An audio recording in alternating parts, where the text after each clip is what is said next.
നമുക്കിന്നൊരു ലെമണേഡ് ഉണ്ടാക്കിയാൽ അതിന് വേണ്ടി ഞാനിവിടെ ഒരു സോഡ മേക്കർ എടുത്ത് വെച്ചിട്ടുണ്ട്.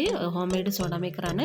ഇതിലാണ് സോഡ ഉണ്ടാക്കാൻ പോകുന്നത്. ഈ ബോട്ടിലിൽ ആവശ്യത്തിന് വെള്ളം ഒഴിച്ച് കൊടുക്കുക.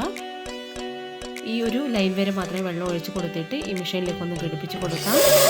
2 പ്രാവശ്യം ഒന്ന് പ്രസ് ചെയ്തെടുക്കാം. ഇപ്പോൾ നമ്മുടെ സോഡ റെഡി ആയിട്ടുണ്ട്. കണ്ടില്ലേ, നമ്മുടെ അടിപൊളിയാണ് സോഡ. ഇനി നമുക്കതൊന്ന് റിമൂവ് ചെയ്തെടുക്കാം. ഇനി നമുക്ക് ലെമൺ ജ്യൂസ് ഉണ്ടാക്കിയെടുക്കാം. അതിന് വേണ്ടി ലെമൺ എടുത്ത് വെച്ചിട്ടുണ്ട്. ഇനി മിക്സിയുടെ ജാറിലേക്ക് എല്ലാ ലെമണും ഒന്ന് പിഴിഞ്ഞെടുക്കാം. അതിനുശേഷം പുതിനയില, ഇഞ്ചി, ആവശ്യത്തിനുള്ള പഞ്ചസാര, ഉപ്പ്, ഐസ് ക്യൂബ്, നോർമൽ വാട്ടറും കൂടി ആവശ്യത്തിന് ഒഴിച്ച് കൊടുത്തിട്ട് മിക്സിയിൽ ഒന്ന് അടിച്ചെടുക്കാം. ഇനി നമുക്ക് ഗ്ലാസ്സിലേക്ക് സെർവ് ചെയ്യാം.